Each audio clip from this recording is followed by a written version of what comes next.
Hey everybody, this is Lee Gerstmann, and with me is Charles Traynor. Hi Charles, how are you doing? Welcome to the Lee Gerstmann with special friend show.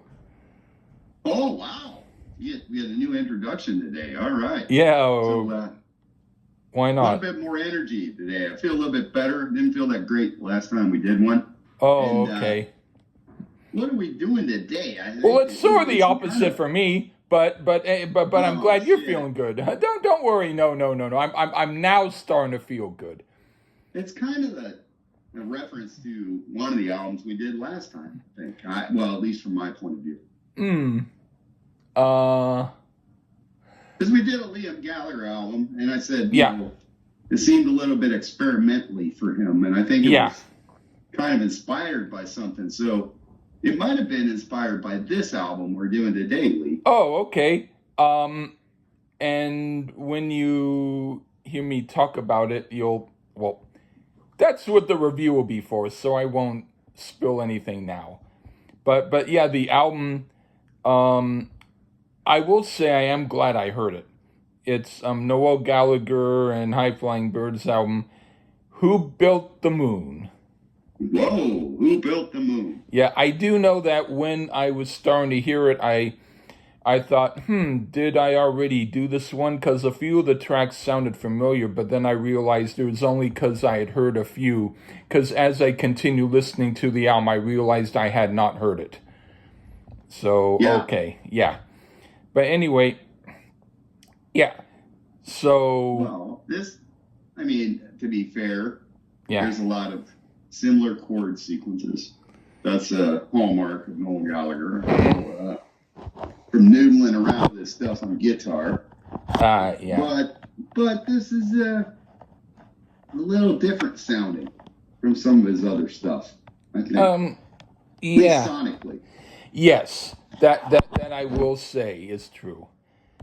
All right. So, do you want? How about I start? That's fine. Okay.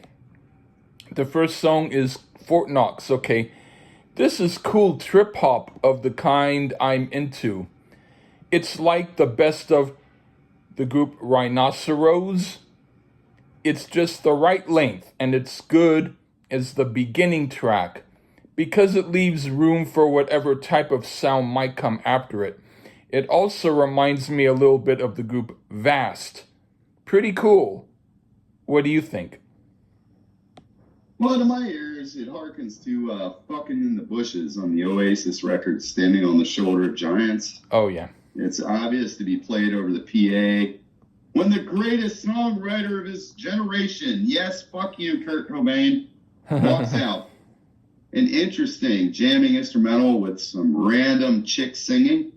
That's a good beat, and it's a cool atmospheric piece. Right on. What do you think of Holy Mountain? This is just a fun song, and also no auto-tune. It's a lift of some obscure 60s song called Bubblegum Kid by some Archies type group. I don't know the name of them right now. Oh, yeah. Noel didn't know that the producer played it for him and challenged him to write something in this based off this chord sequence. So he was like, okay. And Noel also didn't know the internet existed, and he thought no one would find it, but they did. So, oh well, he had to give a songwriting credit to the guy. Oh well. It's just a fun, infectious groove. It gets my seal of approval, man. I just think it's a fun song. Okay. This is a good mix of 60s pop with modern day electronic pop, but I don't really like the tune. The production saves it, but even though I like when Noel does great stuff, I also don't like when he does stuff I'm not into. Okay. It's not the worst I've ever heard, okay? So cheer up. Nah. All right. The next song is Keep On Reaching. Now we've got something I'm totally into. This is like Creedence Clearwater Revival meets The Ventures with a little bit of Paul Weller. It starts getting a little busy and noisy later, but I can't fault it for that. Most of it makes up for any few split seconds here or there which might be a bit much. What do you think? Like, what the hell is this? Noel G doing some Motown-esque type of sounds. Also, no autotune or crazy production tricks. Just a great chord sequence. A dude singing his ass off without tricks. Well, okay, there is a little production magic, but not too much. The song just bounces and grooves. And wow, it rules having great songwriting talent. All right, what do you think of It's a Beautiful World? Right out the bat, it reminds me of Ladder U2, which sucks because I hate that shit. But Noel loves U2, so whatever. Okay, I hear crazy production tricks, but again, fans of post-Octung Baby U2 would like this. And they should, as it's better than that lame-ass band. But for Noel, no thanks. Late overprocessed music, no exception here. But U2 dorks will dig it. All right, I put, it took me a while to realize Noel took some of this from an Opus 3 song. But this works. The song from Opus 3 is worth hearing too, but this is decent. Okay, now... Yeah, Opus 3, U2, whatever. Well, Opus 3 had the lead singer Kirsty Hawkshaw, who I actually tweeted, and she gave a smile to it. So there. Well, then that works. All right. Anyway, now for the song She Taught Me How to Fly. Okay. Is this like a strange hybrid of Johnny Thunders and Depeche Mode? I like it. Maybe it's getting a little too much wallpaper electronic at this point in the album, but still, judging just from this song on its own, it's good. But the album is getting a little bit too club party. What do you think? That starts out more U2 Beautiful Day shit sound, but then it shifts to something far more acceptable. Now, you can dance to this. The drums kick ass very much. And while Liam Gallagher's Come On You Know, that has a lot of trickery, this one has a better balance to it with that trickery. This one is in a freeform style review. A fucking groove, man. Like, I have no clue what this means because I wouldn't know a power chord from a regular chord. But anyway, U2 does crush Night Ranger, and Noel crushes them both. So this kicks some ass. Right on. Okay. Now, since you mentioned that other podcast, it's sort of surprising how it ties in with the title of this next song, Be Careful What You Wish For. Oh, yeah. Wow. I know, right? Yeah. But what do you think of that song? What's wild to me is at this point in their solo careers, Liam gets more love. But not only him, but let's say Ozzy, and fucking Nine Armed Def Leppard, GNR. Oh, their last 3 songs were horrible. But they just can't come up with something jamming like this. Atmospheric, got an acid groove to it, just cool as fuck. Shit kicks ass. So does he. Sorry, U2 fans. Noel owns them. And also Old Man Ozzy. All right. I put finally something a little more like what I'd listen to on my own. This is like Hoover Phonic when they were good. It's the best song so far on the album. Okay. Right. And now for Black and White Sunshine. This is better than the last song. It's somewhat, but not quite, the closest to sounding like a regular Noel song, except for the audio glare, which helps the song. And I hear the quote from the Rolling Stones, "Start Me Up." It works. What do you think? Yeah, we disagree a little here. One good thing is he went experimental first between the two brothers, and nothing wrong except the mix. It's real hard to hear the singing, so while it's okay, it could have been instrumental, in my opinion, as the way the vocals are mixed, you can't discern them, and that's a shame. So I wasn't really convinced by this one, but that was to my ears. Okay. What do you think of Interlude Wednesday Part 1? Chill out, atmospheric, instrumental interlude. Nice little break here. It shows some genius as well. Cool little moment. That's about all you can say. It's pretty short. Yeah, I put, so far, this is the first track I'd call sufficient filler. Not bad sounding, but it doesn't do much and only serves as filler. Okay, now the next one is If Love Is the Law. I would usually not totally be into a song like this, but in context with this album, it fits perfectly and it's welcomed. It gives contrast, and I do like it. I'd say that structurally, it's the best song so far on the album. But that's compared to the other songs, which sonically I might like better, but they had less musical substance. So this song becomes perhaps maybe even the best song structurally. Okay, what do you think? Very optimistic guitar riff.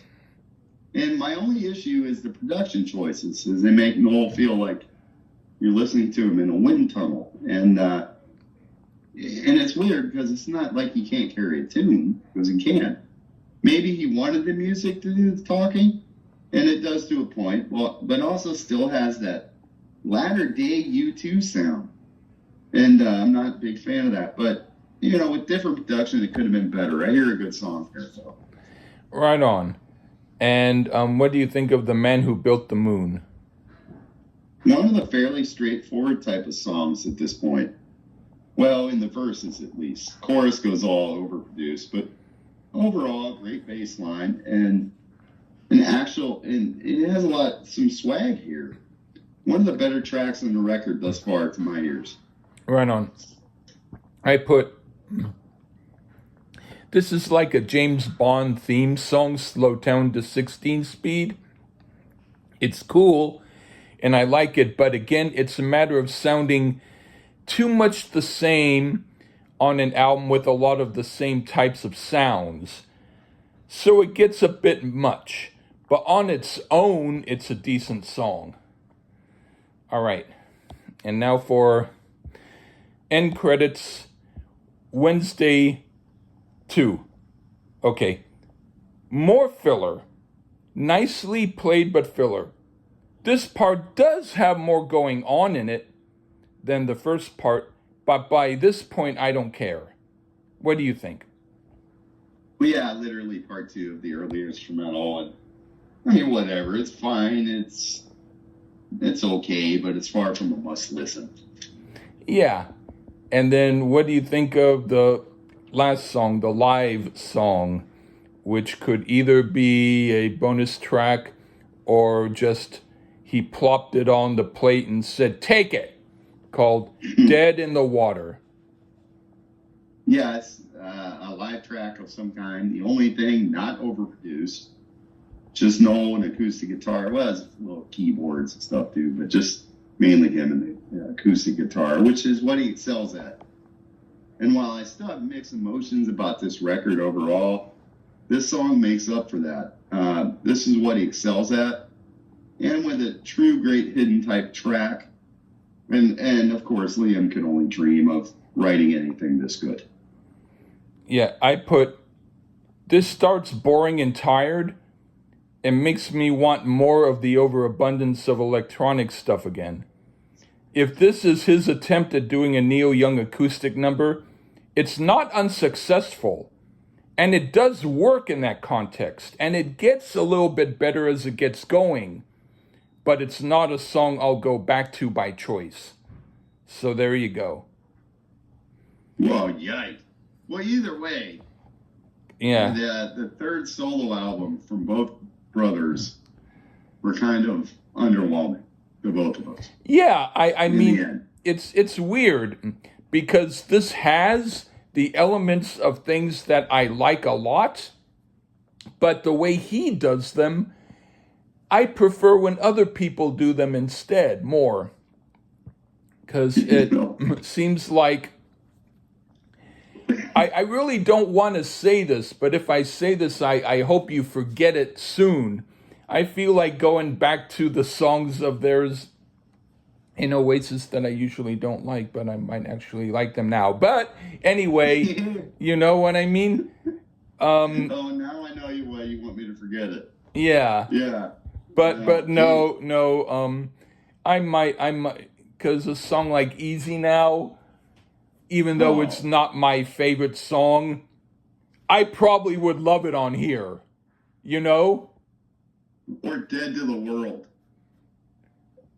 No, that's the one that made it worse. No, I don't recall that. I think he liked it. No, that's on here. No, that's Dead in the Water. Oh, well, okay. There's a song called Okay. World, Yeah. water, whatever. No, I like Dead in the World. Yeah. Yeah. Yeah, this album was adventurous. It's just not really. It's not one I gravitate to. I listen to a song or two, and then that's it. But I feel better. Cool. Huh? Keep on Dreaming is pretty cool. Let's The see. Motown-y song. Third song on the record. Yeah. That one's pretty cool. Yeah, right on. So Right. yeah, I mean, I am glad I heard it, and I'm becoming more of a Gallagher Oasis fan than I would have wanted to be, but I'm starting to like. Yeah. But I'm starting to kind of like them. Damn it. Anyway, it's all good. Yeah. Anyway, thank you though. I mean, I knew I had to finally shove this album up my mouth one of these days, and I thank you for providing the shovel for it. Yeah. We'll wait someday to do Dig Out Your Soul. And don't give away what you think of it. Okay. Yeah. But it's been great to be on again, Lee. Oh, thank you so much. And take care, everybody. Bye-bye.